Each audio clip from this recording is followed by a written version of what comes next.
Responsibility now. We'll bring on a minority senator, Jim Moylan, onto the show, and I saw you had a release, Senator, something with mandating fiscal responsibility. There's an idea. Right. Yeah. Good morning, Chris. Good morning, Bree. Good morning. But yes, we just recently introduced Bill 356, and it's coming into budget time again, and we have to look at our numbers once more. And we're going back to what was recently proposed back in February. The governor had introduced their bill for Bill 285 back in February, and that was the budget proposal from Adelup, the executive budget, which was proposed at almost $6 billion.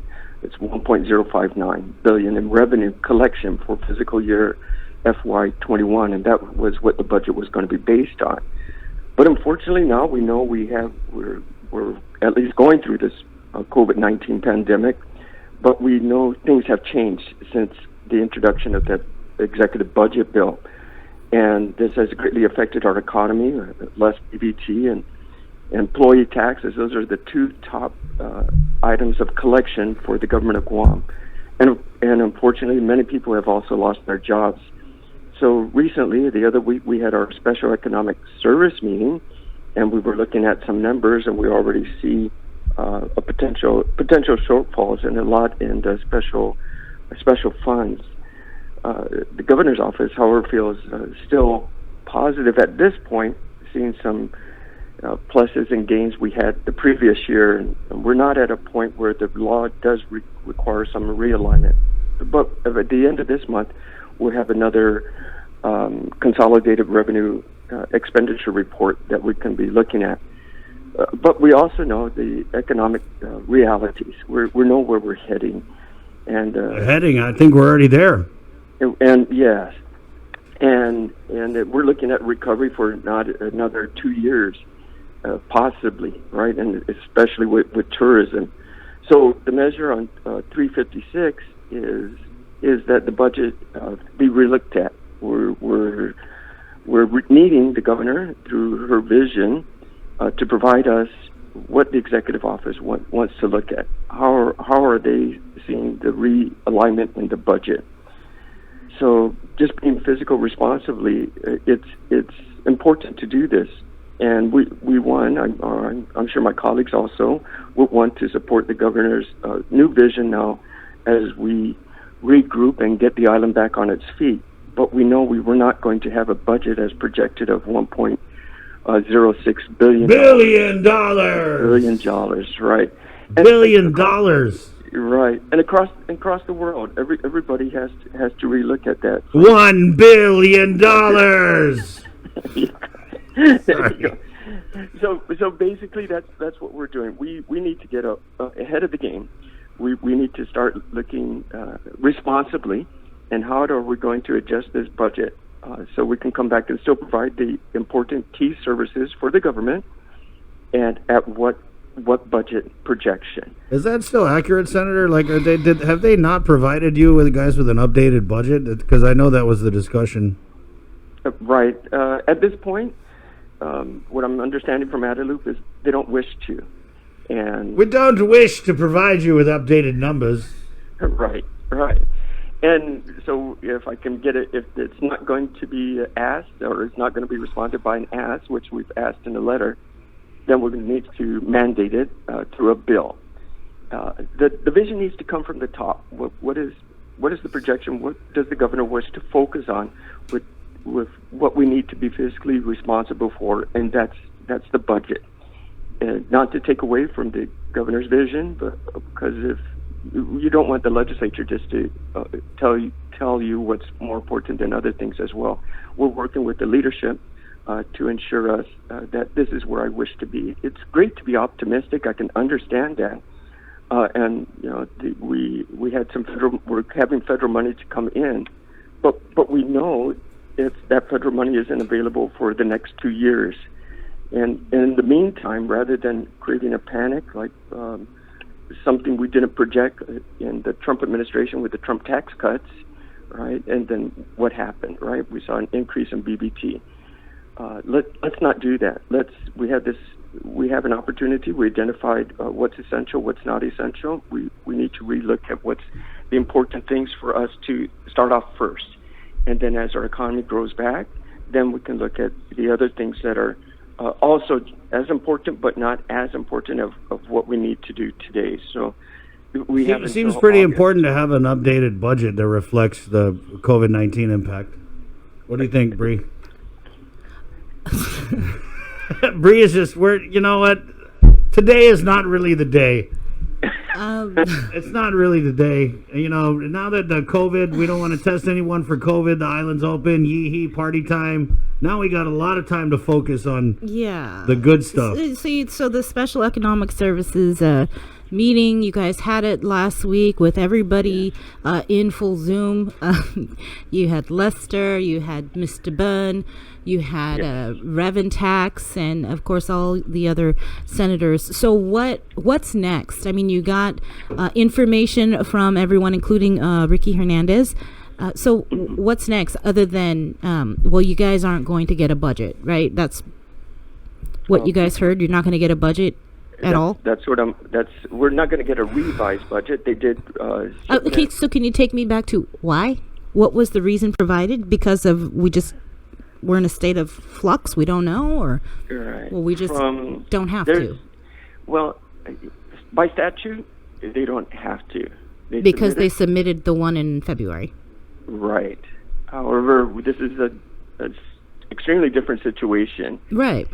And it should be revised in my point of view. And if they need a statute, that's why we introduced the bill 356 to require that to be redone.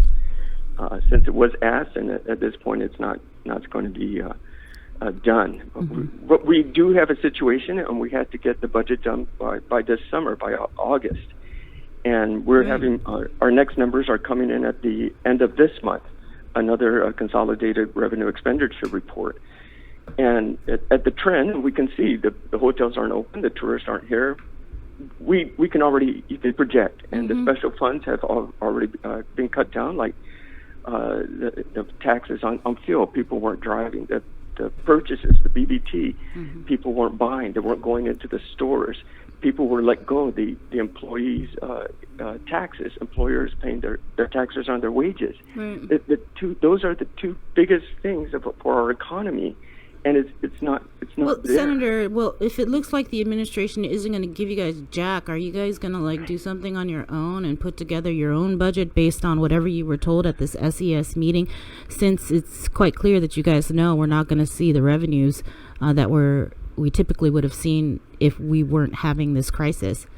Right. We would have to make our cuts based on the projected numbers. And I'm pretty sure... Right, but you're probably not going to get anything from the administration if that's what it seems like was said during this SES meeting. So are you guys going to be proactive and just be like, let's just do what we got to do, and then if she likes it, she likes it. If not, she can veto it and we can override it. She's not going to like it. Right. Yeah. And yes, we must pass the budget per that date. Right. But I think it's also unfortunate because you need the executive to say where's the vision, right? What am I going to prioritize? I'm in charge of this government, and this is what I like to see. So let's work with the legislature. We want to work with you, Governor. Show us again. Show us. We had a comment here, Senator, from Maya. The governor has vision. Looks like she's blind with these issues. I know we had the struggle going through the COVID, and we're still we're still hopefully have gone through it as the numbers remain zero. Is the eye doctor an essential business?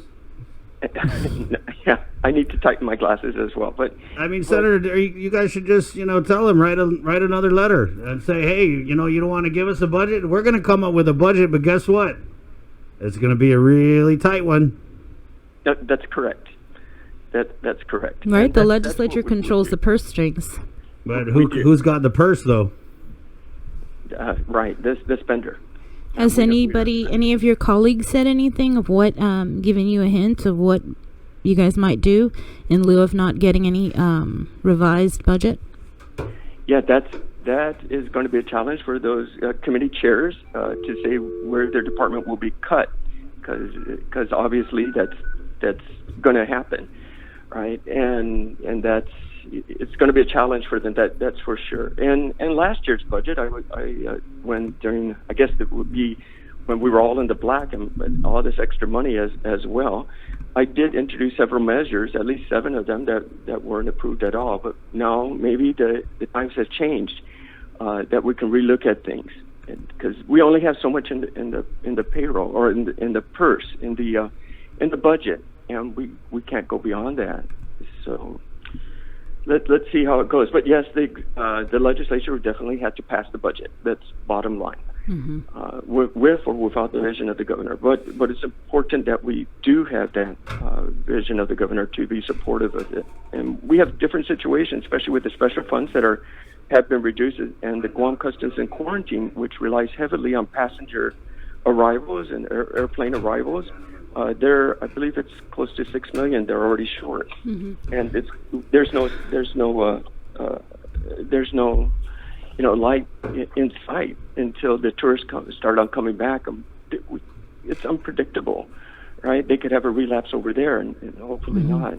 Have you had a chance to review the proposed budget for the $118 million in CARES Act funding? Right. Wanted to see what your thoughts are on that. How many more laptops do you think we need? Yeah, or laptop bags. Yeah. So the problem with that, I'm sure it needs to be revised, and the Adelup can do that at any time. Right. They don't have to stick with that budget or not, right? And will they be spending that total of $20 million for the $300 they dedicated to those that are already part of the SNAP program, right? And we left out a large portion of those that still don't qualify for that, but it has still been out of a job since then. A lot of the middle classes, right? It could realign that. So no, that's not. That was like a worksheet to me. That's not a budget that they're going to stick by. And got the Excel part on that document as well, which can easily be changed. And so it was just like, here to me it was just, here, be satisfied now. Here's what we can do. We may change our minds, and it's not in concrete. Be satisfied now. Here, shut up. Yeah, here. Yeah. We didn't have to show you all this, but we went ahead because we're transparent. But that's not a budget. We're transparent because you forced us to be. Yeah. You're welcome. Right. Exactly. So we have a situation, and if we're we must do this by August, and we need to do it with the executive branch. To me, starting off with revising the budget. Show us the vision, and then we can take it from there. Well, Senator, you're not doing so great in getting public hearings for your bills. So I'm glad that we got you on the air to at least let the people know that, you introduced a bill. Do you even know how to Zoom, Senator? Or yes, I've been invited and I've participated, but I actually start out with a Zoom before this all started, and I just didn't get participation. I was like, what's projected? So I made a few calls myself. Yeah. But still, we still got a voice, right? Yes, exactly. We're not going to give up, right? We have this, and if I'm not correct, then fine. If it's correct, it's not about the pointing blame or giving praise. It's about just doing what's right, and this is where I think we need to start. And it starts just like on the current statute. Governor provides your budget. And just because it says, well, you already did, but it's really no good. I mean, that's crazy, Senator. That's like me and Sabrina, continuing to just blow all of our money pre-COVID style, right? And then, what's going to happen when the dust settles and the bank calls, it's like crash. Right. And we have at least some breathing room where we can logically go through this and share the ideas. Don't stop the car, just keep going. Right. And there's one thing I definitely don't want to see, and that's another increase of the BBT. And I think this is where we need to really roll up the sleeves and get to work to ensure that, because that's going to make it difficult for the businesses to want to reopen and to bring back their employees and to stock their inventory. And to pay for their utilities. Yeah, I'm surprised nobody on the recovery panel of advisors, that's like a no-brainer. Yeah. How do you get all those great minds together and no one says, hey, let's cut the taxes? Yeah, exactly. Right. Okay, Senator, we wanted to just get you on, we're all for fiscal responsibility. I appreciate it. Hopefully I can keep you updated and see what changes. Yeah, let us know. Well, I did want to just ask you about that oversight hearing with Linda, with public health, and your takeaways from Linda and Pingo de Norce's statements regarding her. She's not involved in procurement for COVID-19 and her digital signature, because the way it was framed with that was that she's the one who has these special powers when a public health emergency is declared, which includes procurement. Linda doesn't even know she has special powers. You ever watch that? She does. No, she knows. But she's not using them. It's like those superhero movies where they keep doing crazy things. And they're like, how did that really happen? And then they find out, oh my God, I had powers all this time. Right. Yes. It started off with Senator Talahi did ask that in her questioning, and I wasn't really satisfied. So I asked it again in my questioning too, regarding the signature, which I understand now there was. Didn't exactly recall, which is a different situation. I don't recall the call. That is like the COVID catchphrase. Right, and a different situation with when I believe it was you, right? I'm going to use that one on the bank. Yes. Sorry, don't recall the call. Yeah, but Chapter 19 of Title 10, it's a public health pandemic, and it is the responsibility as spelled out in the law. That is the public health official that is in charge of this.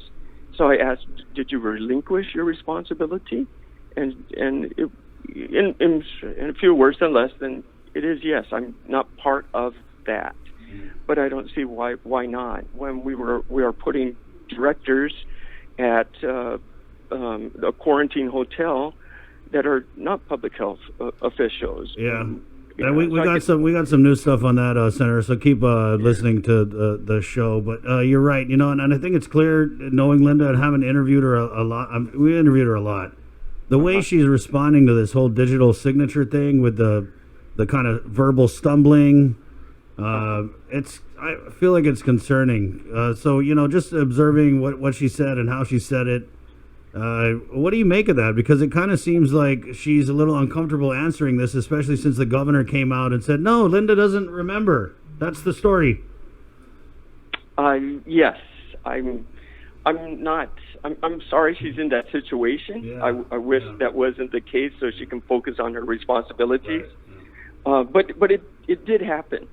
And we basically just own up to it, and this is where she finally came through with that. But it's very unfortunate, and I think that just makes it more difficult for this transparency of what we're all trying to get through, even stronger, and it requires us to question more things. It's unfortunate. Oh yeah, we got questions.